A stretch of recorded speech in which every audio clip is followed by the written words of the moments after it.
Hello everyone, good morning. কেমন আছো সবাই? মুগ্ধতা অ্যান্ড মি চ্যানেলের নতুন আরও একটি ব্লগে তোমাদের সবাইকে স্বাগত জানাই।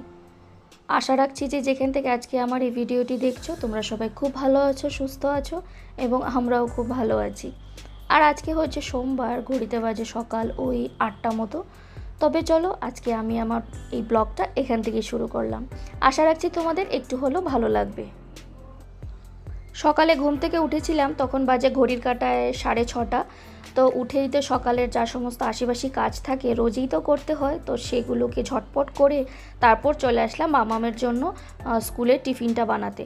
তো আজকে আমি ওকে টিফিনে দিচ্ছি ম্যাগি বানিয়ে। তো প্রথমে না ভেবেছিলাম ম্যাগিটাকে একটু সুপি ম্যাগি বানিয়ে দেবো, ওই যে সেদ্ধ করে যেটা আমরা খাই।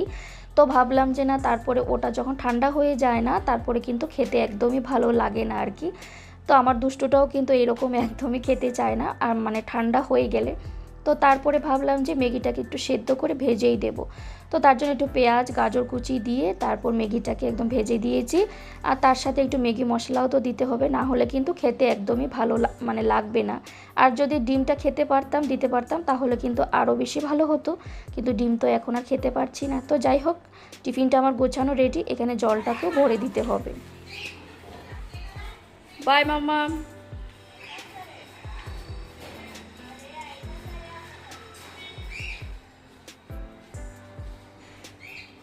আর এই তো দেখো মাম্মাম স্কুলে চলে গেছে ওর পাপার সাথে। আর আজকে যেহেতু সোমবার, ওর পাপা এই টাইমে ফ্রি থাকে, তো বললো প্রত্যেক সোমবারে কিন্তু ওর পাপাই ওকে নিয়ে যায় স্কুলে আর কি।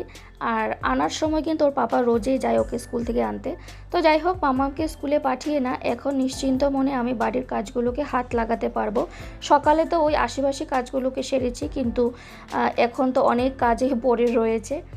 তো ওকে স্কুলে পাঠিয়ে তারপর যখন শান্তিতে কাজগুলো শুরু করি না, তখন ধীরে সুস্থে কিন্তু কাজগুলোকে সারা যায়, কিন্তু তার আগে কিন্তু কোনো কাজেই আমি হাত দিতে পারি না। তো যাই হোক, সবার প্রথমে যেটা কাজ থাকে বিছানা তোলা, সেটা না তুললে মনে হয় কোনো কাজেই শেষ মানে সম্পন্ন হয় না। তো বাসি বিছানা যতক্ষণ না পর্যন্ত না তোলা হবে ততক্ষণ পর্যন্ত ঘরের দিকে মানে মনে হয় যেন তাকানোই যায় না। তো যাই হোক, বিছানাটাকে এখন তুলে নিচ্ছি। আর রাতের বেলা তো এখন আর কি ফ্যান চালাতে হয়, একটু একটু গরম পড়েই গেছে। তো ফ্যান চালানোর পরও মনে হয় যে একটু ঠান্ডা লাগছে আর কি, তো তখন ওই চাদরটাকে একটু গায়ে দিতেই হয়।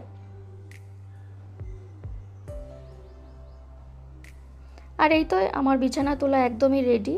এই মুহূর্তে তোমরা যারা যারা আমার এই ভিডিওর সঙ্গে জুড়ে আছো তোমাদের সবাইকে অসংখ্য ধন্যবাদ।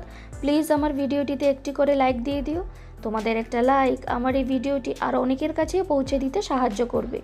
আর তুমি যদি আজকে নতুন বন্ধু হয়ে থাকো, আজকে প্রথম দেখছো আমার এই ভিডিওটি, তাহলে আমি বলবো ছেড়ে যাওয়ার আগে আমার এই ছোট্ট চ্যানেলটিকে সাবস্ক্রাইবও করতে পারো। আর এই তো এই জানালার পর্দাটা 2-3 দিন ধরে লাগানোই হচ্ছিল না, তো ভাবলাম আজকে ফাইনালি লাগিয়েই ফেলি। বাড়ির পর্দাগুলো অনেক বছরই হয়ে গেল, মানে পর্দাগুলো একই রকম আছে আর কি, চেঞ্জ করা হচ্ছে না। তো বড্ড একঘেয়েমি লাগছে, যে দেখে মনে হচ্ছে যে একরকমই লাগছে, একদমই ভালো লাগছে না। তো ভাবছি যে ফাইনালি পর্দাগুলোকে কিন্তু চেঞ্জ করতেই হবে। তো একটা দুটো তো পর্দা নয়, প্রায় 9টা থেকে 10টা পর্দা বাড়ির, সব দরজা জানালা মিলিয়ে আর কি। তো ভাবছি যে কবে কি করা যায় দেখব, কিন্তু একদমই ভালো লাগছে না আর কি, খুবই একঘেয়েমি লাগছে দেখতে। তো দেখি কবে কি করা যায়। আসলে আমরা চাইলেই যখন যেটা কিনতে চাই তখন সেটা কিনতে পারি না, একটু বুঝে শুনে ভেবে চিন্তেই কিন্তু এই সমস্ত জিনিসগুলো করতে হয়। আর আসলে কি হয় বলো তো, এই পর্দাগুলোর ভীষণই দাম। তো ভাবছি যে এইবার এই রকম রেডিমেড পর্দা কিনবো না, একটু নিজের পছন্দ মতন কাপড় কিনে এনে তারপর বাড়িতেই আমার মেশিন আছে, সেলাই মেশিন, তো মেশিনেই সেলাই করব আর কি। তো সেটাই চিন্তা ভাবনা আছে। তো দেখি কবে কি করতে পারি, কিন্তু খুব শীঘ্রই মনে হচ্ছে যে ও পর্দাগুলোকে চেঞ্জ করতেই হবে। আর আমি জানি না আমার গলা কবে ঠিক হবে। আমি যখন এখন ভয়েস ওভার দিচ্ছি না, আমার কথা বলতে খুবই কষ্ট হচ্ছে, মনে হচ্ছে যেন গলা থেকে ঠিক আওয়াজটাই বেরোচ্ছে না। আসলে সেই কবে মাস দেড়েক আগে সেই সর্দি কাশি হয়েছিল, এখনও একটু একটু কাশি আছে। তো এই সময়টা মনে হয় যে মানে গলা থেকে কোনো কথাই বেরোয় না, খুবই কষ্ট হয়। তো আমি যখনই ভয়েস ওভার দিই না, তারপরে যখন আমি নিজে শুনি ভয়েসটা, তখন মনে হয় যে একটা খুব ভাঙা গলায় আমি কথা বলছি, শুনে একদমই ভালো লাগে না। তো তোমরা যারা যারা আমার এই ভিডিওটা দেখছো, প্লিজ একটু মানিয়ে তোমরা দেখে নিও, খুবই বাজে লাগে আর কি গলার আওয়াজটা শুনতে। তো কিছু করার নেই, আমার গলা থেকে আওয়াজই বেরোয় না, মানে বিশেষ করে সকালের এই সময়টা। আর আমি খুব সাধারণত আমি ওই সকাল দিকে ভয়েস ওভারটা দিই আর কি, তখন মাম্মামকে স্কুলে পাঠিয়ে এই সময়টা একটু ফ্রি থাকি, তো তখনই আমি আমার এই কাজগুলো করার চেষ্টা করি। তো যাই হোক, এখন আর চলে এসেছি সকালের ব্রেকফাস্টটা বানাতে, আর আজকে বানাচ্ছি আমি চাউমিন।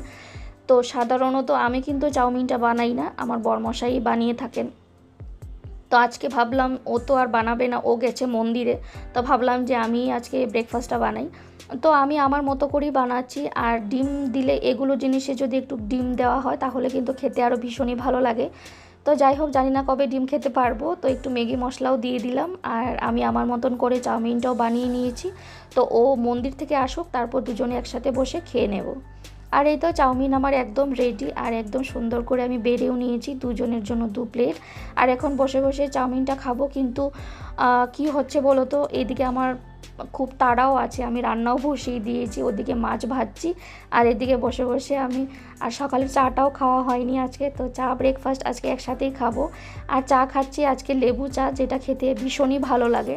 আর এখন তো গরম পড়ে গেছে, তো আর ওই লেবুটা দেখবে সব কিছুতেই একটু, ওই লেবু জল, লেবু চা, ভাতের সাথে একটু লেবু হলে কিন্তু খেতে বেশ ভালোই লাগে আর কি। তো বেশ কয়েকদিন আগে হাজব্যান্ড আমাকে লেবু চা করে খাইয়েছিল, তো দেখলাম যে খেতে ভীষণই ভালো লেগেছিল। তো এখনই প্রায় রোজই আমরা ওই লেবু চাটা খাওয়ার চেষ্টা করছি আর কি, তো দেখি বেশ ভালোই লাগে। তো এই যে দুজনে গল্প করতে করতে সকালে ব্রেকফাস্টটাও করে নিচ্ছি, আর ওকে জিজ্ঞেস করলাম যে কেমন হয়েছে গো আজকের চাউমিনটা। তো বললো যে না, ঠিকই আছে। তো আমি জানি ওর ওর মতো একদমই হয়নি খেতে, তো ওর যেটা চাউমিন করে ভীষণই ভালো হয় খেতে। তো যাই হোক, আমি আমার মতো করে বানিয়েছি। তো দুজনে মিলে এখন চাউমিনটা খাবো, আর ওদিকে মাছ ভাজাটাও বসিয়ে এসেছি। তো ওদিকে রান্নাও করতে হবে, বেশ অনেকগুলো আজকে রান্নার আইটেম নিয়ে নিয়েছি, তো তাড়াতাড়ি করে শেষ করতে হবে মাম্মাম স্কুল থেকে আসার আগে। ও একবার স্কুল থেকে এসে গেলে না, তারপরে কিন্তু এই কাজগুলো করা খুবই মুশকিল। তো আমাদের মতন মধ্যবিত্তদের না একটু বুঝে শুনে সংসার চালাতে হয়। আসলে কি হয় বলো তো, আমরা তো মান্থলি স্যালারি পাওয়া মানুষ, তো মাসের প্রথমেই যেই টাকাটা পাবো সেটা দিয়েই সব কিছু নিজের ইচ্ছে খুশি মতো, পছন্দ মতো, নিজের শখ আহ্লাদ মেটানো, প্লাস সংসার চালানো, প্লাস সেভিংস করা, সব কিছুই করতে হয়। তার উপর নেক্সট মাসে মামামের আবার স্কুলের অ্যাডমিশন আছে, তো সেখানে একটা বিশাল বড় একটা অ্যামাউন্ট দিতে হবে আর কি। তো প্রায় ধরো ও নার্সারিতে অ্যাডমিশন নেবে, তো প্রায় ধরো ওই 40,000-এর মতন তো দিতেই হবে স্কুলের অ্যাডমিশন 1 বছরে। তো সেটা একটা বিশাল বড় অ্যামাউন্ট। তো যাই হোক, কিছু করার নেই, এখানে স্কুলের এইরকমই ফিস দিতে হয়। তো মানে এখানে তো অনেকটাই কম, এখানে আরও মানে বড় বড় স্কুল আছে, সেখানে তো 2 থেকে 3 লাখ টাকাও দিতে হয় আর কি। তো কিছু করার নেই, এখানে যেহেতু পড়াশোনা করাতে হবে, তো এই রকমই অ্যামাউন্টগুলো দিতে হবে আর কি। তো আমি তো শুধু একবার ভাবি যে আমরা যে এত বছর পড়াশোনা করেছি, এত টাকাও হয়তো খরচা হয়নি, হয়তো কি খরচা হয়ইনি, কিন্তু এখানে ছোট ছোট বাচ্চাদের নার্সারি বলো বা প্লে স্কুল বলো, এইরকমই অ্যামাউন্ট কিন্তু মানে দিতে হয় আর কি, অনেক টাকাই খরচা হয় এখানে পড়াশোনাতে। তো যাই হোক, কিছু করার নেই, তো তার জন্য একটু বুঝে শুনে সংসারপাতি চালাতে হয় আর কি। আর এই যে দেখো, বলতে বলতে কিন্তু মাম্মামও আমার পাগলিটা স্কুল থেকে এসে গেছে, আর এসেই তো ওর তাণ্ডব শুরু, দুষ্টুমি শুরু। তো আর কি করার।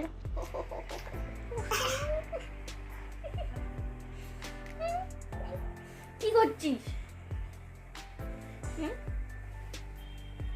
কি হচ্ছে? ইস, ছাড়ো, যাও, ছাড়ো। তোমার হেড দেখাও, হেড। আইস, এদিকে দেখাও, আইস, নোজ, ইয়ার, মাউথ, নো মাউথ, এই যে এটা। তারপরে টিথ দেখাও, টিথ। ঠিক আছে, তোমার স্টমাক দেখাও। হ্যান্ড, হ্যান্ড, হ্যান্ড, ওকে, তারপর দেখাও লেগ। লেগ দাও। তোমার শোল্ডার। শোল্ডার ওটা তো টোস। নিস দেখাও, নিস। নিস নো, নিস এটা তো টোস। নিস। আর এই তো আজকে রান্না বান্না তো তোমাদের সঙ্গে কিছুই শেয়ার করলাম না। এখানে আছে ডাঁটা শাক, আর তার সাথে করেছি ফুলকপি আলু দিয়ে রুই মাছের ঝোল, আর এখানে করেছি কুমড়ো দিয়ে মাছের মাথা দিয়ে একটা তরকারি করেছি। আর হাজব্যান্ড এখানে নিয়ে আসলো পেঁয়াজ আর আলু, সেটাকে এখন গুছিয়ে রাখতে হবে। আর এখন চলে যাব মাম্মামকে খাওয়াতে। তো মাম্মামকে দুপুরে খাইয়ে দাইয়ে আমাদেরও দুপুরের ভাতটা বেড়ে নিয়েছি। তো চলো খেতে খেতে আজকে ভিডিওটাও এখানে শেষ করব। আবার আসবো নতুন কোনো ভিডিওর সঙ্গে। ভিডিওর যদি কোথাও কোনো অংশ তোমাদের ভালো লেগে থাকে তাহলে ছোট্ট একটা লাইক কমেন্টসের মাধ্যমে জানাতে ভুলো না। চলো টাটা বাই।